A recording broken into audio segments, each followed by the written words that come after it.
दुनिया का कोई भी स्पोर्ट आपको फाइटर फ्लाइंग जैसा मज़ा नहीं दे सकता। मेरी गाड़ी में 2 लोग ख़त्म हो चुके थे और मैं बिल्कुल हिल नहीं पा रहा था। कभी-कभी वो मना भी कर देते थे, उनको आइडिया नहीं होता था कि कैसे कहते हैं हैंडल करेंगे, वो इसे बीमारी समझते थे। हम लोग अपने घरों में जैवलिन नहीं फेंक सकते, अपने घरों में हम ये गोला नहीं फेंक सकते, हम अपने घरों में क्रिकेट कहीं भी खेल लेते हैं।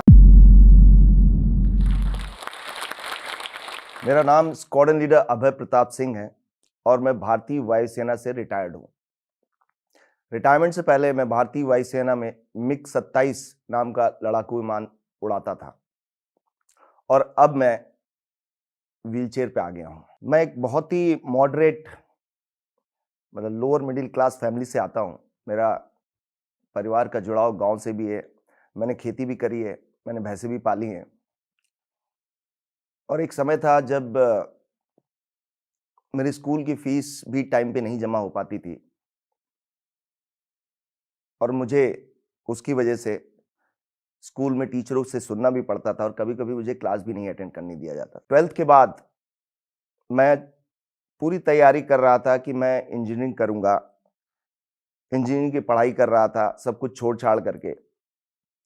पर अचानक से वो एक एनडीए का एग्ज़ाम मेरे सामने आया, मैंने उसको दिया।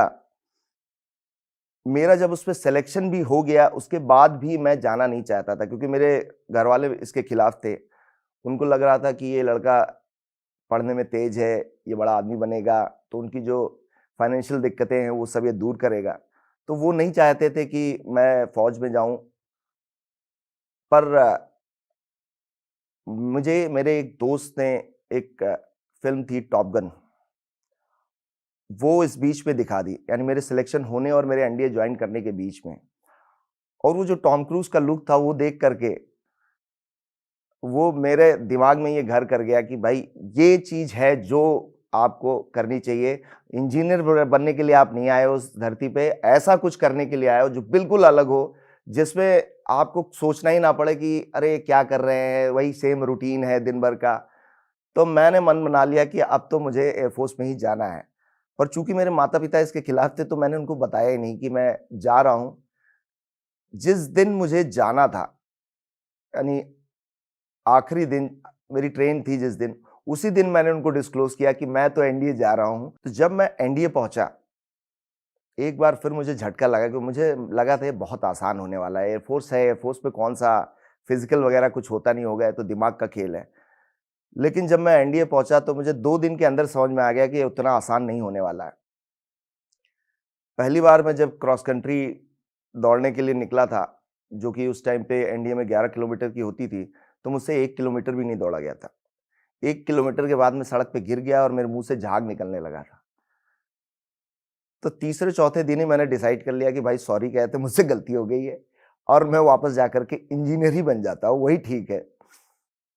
लेकिन एक-एक करके दिन निकलते रहे। मैंने अपना वहाँ फैसला डिस्क्लोज़ कर दिया कि नहीं मैं वापस जाऊँगा, मैं तो यहाँ नहीं रह पाऊँगा, ये मेरे लिए मुश्किल होगा। बट जैसे-जैसे दिन निकल रहे थे, 1 दिन, 2 दिन, 4 दिन, 5 दिन, 6 दिन हो गए, तो मुझे समझ में आने लग गया कि ये सब दिमाग का खेल है, ये एक्चुअली फिज़िकल नहीं है। तो वहाँ से मैंने एक पहली चीज़ जो सीखी कि कुछ भी मुश्किल नहीं होता है। अगर आपका दिमाग आपके कंट्रोल में है, तो आप कुछ भी कर सकते हैं। उसके बाद मेरा एनडीए का सफ़र 3 साल बहुत ही आराम से गुज़र गया, मुझे कहीं कोई परेशानी नहीं हुई, कोई दिक्कत नहीं हुई। मैं एक सिविल बैकग्राउंड से आने के बावजूद एनडीए में जो लोग सैनिक स्कूल या मिलिट्री स्कूल या राष्ट्रीय इंडियन मिलिट्री कॉलेज से आते थे, उनके बराबर परफ़ॉर्म करके निकला वहाँ से और वहाँ से मैं पहुँचा एयरफ़ोर्स। एयरफ़ोर्स में अगेन मेरे लिए एक सरप्राइज़ वेट कर रहा था, वो था फ्लाइंग।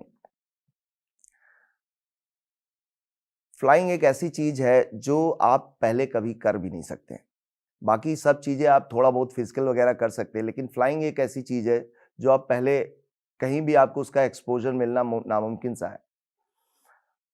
फ्लाइंग में भी अगेन जब मैं पहले दिन पहुँचा, पहली सॉर्टी मैंने करी, मैं हवा में एयरबॉर्न हुआ, तो मेरी तबीयत ख़राब हो गई। जिसे कहते हैं आप एयर सिकनेस कहते हैं, मोशन सिकनेस कह सकते हैं।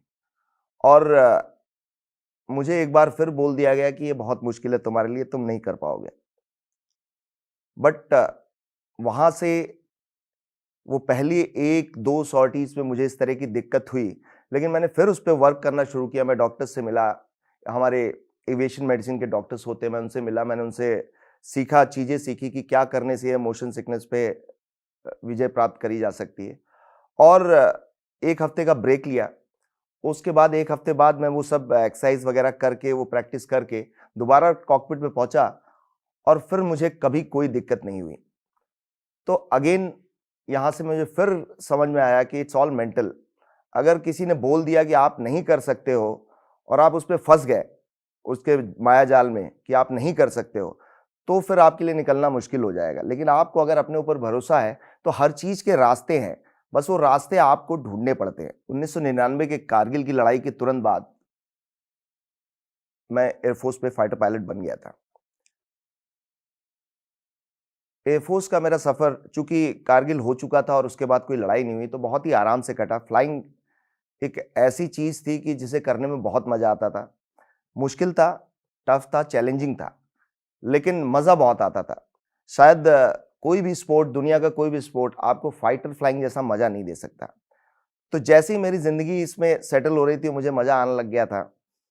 अचानक से एक दिन जब मैं लखनऊ से हाशिमारा, जो कि मेरी पोस्टिंग थी जहाँ पे, वहाँ जा रहा था, तो बनारस में मेरी गाड़ी का एक्सीडेंट हो गया। मैं मिडिल बर्थ पे सोया हुआ था और सोते-सोते ही एक्सीडेंट हो गया। मुझे पता भी नहीं चला कि एक्चुअली हुआ क्या। मैं जब उठा, तो मेरी गाड़ी में 2 लोग खत्म हो चुके थे और मैं बिल्कुल हिल नहीं पा रहा था। सड़क पूरी खाली थी, दूर-दूर तक कोई था नहीं और मेरे बहुत चिल्लाने के बाद तकरीबन आधे घंटे के बाद लोग वहाँ पहुँचे, कुछ लोग गाँव वाले पहुँचे जिन्होंने हमें बाहर निकाला और हमने एम्बुलेंस को, पुलिस को जहाँ फ़ोन कर सकते थे उन लोगों ने फ़ोन करा। लेकिन वो फर्स्ट एड मिलने में शायद थोड़ी देर हो गई, जिसकी वजह से उन 2 लोगों को भी बचाना मुमकिन, वो लोग वहीं पे ख़त्म हो गए थे और मेरी स्पाइनल कॉर्ड इंजरी हो गई। मुझे डॉक्टर्स ने बाद में बताया कि अगर टाइमली उसमें फर्स्ट एड मिल जाती और ट्रेन्ड स्टाफ वहाँ पे आ जाता, क्योंकि जो हैंडलिंग करी जाती है एक्सीडेंट के बाद, जिस तरह से बॉडी को बेसिकली बंदे को हैंडल किया जाता है, उसकी वजह से कभी-कभी इंजरी बड़ी हो जाती है, छोटी इंजरी भी बड़ी हो जाती है। तो शायद वही कारण था कि जो लोग मुझे लेने आए भी बाद में, उन्हें भी इस बात की खबर नहीं थी, ये ट्रेनिंग नहीं थी कि किस तरह से एक्सीडेंट के बाद आपको हैंडल करना चाहिए। पहले 6 महीने में ही ये कन्फर्म हो गया था कि अब शायद व्हीलचेयर पे ही रहना पड़ेगा। मेरे पास ऑप्शन था कि मैं एयरफोर्स में ही कंटिन्यू कर सकता था, फ्लाइंग छोड़ करके ग्राउंड ड्यूटीज़ में, क्योंकि मेरे दोनों पैर पूरी तरह से मेरे कंट्रोल से बाहर हो गए थे। तो मैं ताज़िंदगी आराम से नौकरी कर सकता था एयरफोर्स में, मुझे प्रमोशंस नहीं मिलते बहुत ज़्यादा। लेकिन जिस तरह का मैं जीवन जी रहा था पीछे और आगे मैं अपनी लाइफ एक सोच के बैठा हुआ था, उसमें ये चीज़ फिट नहीं हो रही थी। तो मैंने ये फैसला किया कि मैं एयरफोर्स से बाहर जाऊँगा और सिविल लाइफ में जाकर के जो मेरा मेरे पेरेंट्स का, मेरे माता-पिता का मुझसे उम्मीद थी पैसा कमाने की, वो पूरी करने की कोशिश करूँगा। इसका काफ़ी विरोध भी हुआ। इस बार फिर मेरे पिताजी ने बहुत विरोध किया कि अब आप व्हीलचेयर पे आ गए हो, क्यों बाहर जाना चाहते हो, क्यों लड़ना चाहते हो? मेरे सीनियर्स ने बहुत विरोध किया, मेरे साथ के लोगों ने बहुत विरोध किया, क्योंकि उस समय पे हमें कोई दिख भी नहीं रहा था। कोई इस तरह का एग्ज़ाम्पल हमारे सामने नहीं था जिसको देख कर के आप अपना एक भूमिका बना सको आगे की, अच्छा इस तरीके से चीज़ें करी जाएँगी। लेकिन मैं नहीं माना। फ़ौज से 2009 में मैं बाहर आ गया। बाहर आने के बाद मुझे एक बार फिर लगा कि शायद मैंने पंगा ले लिया है, गलत कर दिया है। क्योंकि कहीं भी आना-जाना हो, तो आपको सपोर्ट की ज़रूरत पड़ती थी। इंटरनेट का चलन हो गया था, तो मुझे बाहर विदेशों के वीडियोज़ मैं देखता था जहाँ पे लोग सब कुछ खुद कर रहे हैं।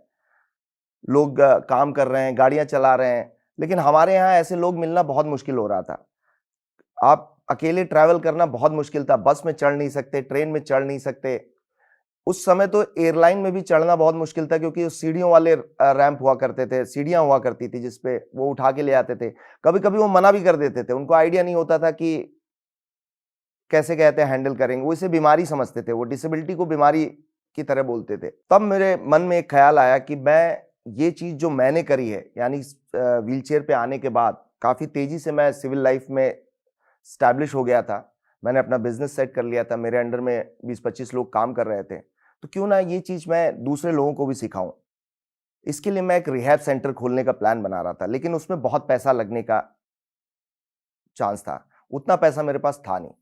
तो किसी ने मुझे सलाह दी कि क्यों ना आप स्पोर्ट्स को यूज़ करें। स्पोर्ट्स एक ऐसा मीडियम है जिससे आप लोगों को एक साथ ला सकते हैं, वो आपस में एक-दूसरे के साथ मिल बैठ करके सीख सकते हैं। तब मेरी लड़ाई शुरू हुई, कौन-सा स्पोर्ट? किस स्पोर्ट्स के माध्यम से मैं लोगों को घर से बाहर निकाल सकता हूँ? क्योंकि बहुत से लोग मुझे मिलते थे, मैं उनकी काउंसलिंग करता था, जो अपने घर में ही बंद रहते थे। वो डरते थे बाहर आने में क्योंकि रास्ते एक्सेसिबल नहीं थे, जगह थी नहीं, कहीं वॉशरूम नहीं मिलते थे।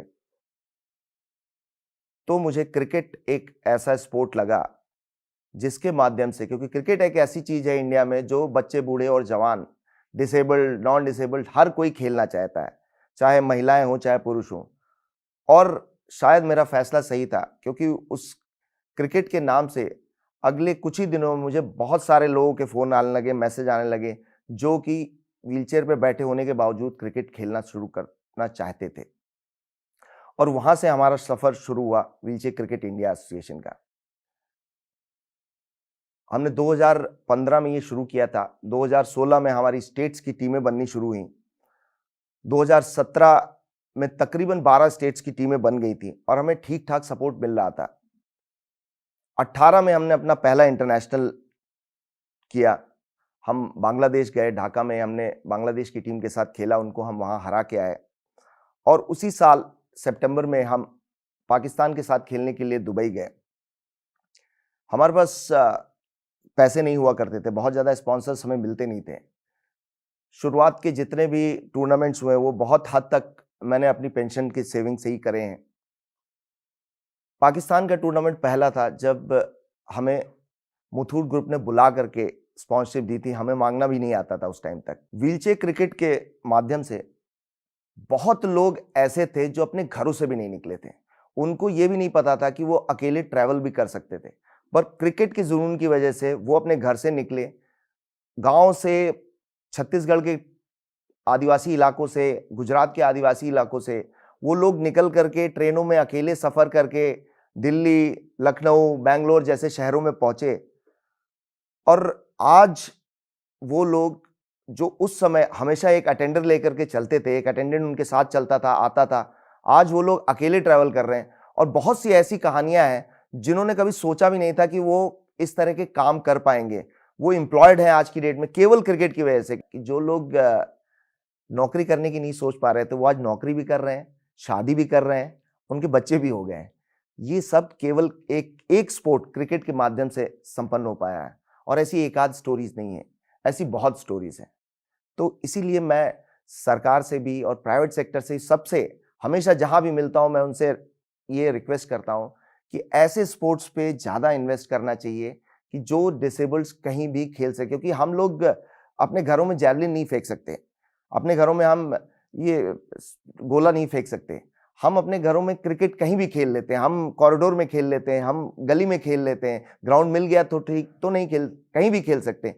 स्पोर्ट्स एक बहुत जरूरी चीज है किसी की भी लाइफ में आगे बढ़ने के लिए। स्पोर्ट्स के थ्रू वो बहुत कुछ सीखता है, ना केवल कहते हैं उसकी फिजिकल वेलबींग के लिए वो जरूरी है, बट साथ ही साथ उसकी ऑलराउंड डेवलपमेंट भी बहुत आसानी से हो जाता है स्पोर्ट्स के थ्रू। इसलिए मैं अपने सारे दिव्यांग भाइयों से, सारे डिसेबल्ड फ्रेंड से, उनसे ये रिक्वेस्ट करूंगा कि कोई ना कोई स्पोर्ट्स जरूर पिकअप करें और उसका इस्तेमाल करें, वो आपको बहुत कुछ सिखा के जाएगा। अगर आप इस टॉक के एंड तक पहुंच चुके हैं तो मैं आपको जोश टॉक्स का एक दूसरा रूप भी दिखाना चाहता हूं, जिससे मैं काफ़ी देर से जुड़ा हुआ हूं और मुझे बहुत बहुत ज़्यादा पसंद है कि वो क्या कर रहे हैं।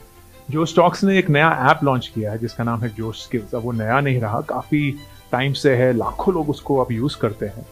और जोश स्किल्स पे आप अपनी ज़िंदगी के लिए कोर्सेज ढूंढ सकते हैं। वो कोर्स नहीं जो आपको physics, chemistry, commerce, business studies पढ़ाएंगे, वो कोर्सेज जो आपकी जिंदगी में आपको कैसे जीना चाहिए वो सिखाएंगे। मैंने खुद जो स्किल्स पे बहुत सारे कोर्सेज बनाए हैं पब्लिक स्पीकिंग पे, इमोशनल क्राइसिस कैसे हैंडल किया जाए, अपनी पर्सनालिटी कैसे डेवलप की जाए। हर एक कोर्स में डेली क्विजेज हैं, एक्सरसाइजेज हैं, एक बहुत ही खूबसूरत कम्युनिटी है जो आपको सपोर्ट करेगी, आपको इनकरेज करेगी। आज ही डाउनलोड करें जोश स्किल्स का ऐप और उनके कोर्सेज एक्सप्लोर करके अपनी ज़िंदगी को आगे बढ़ाएं।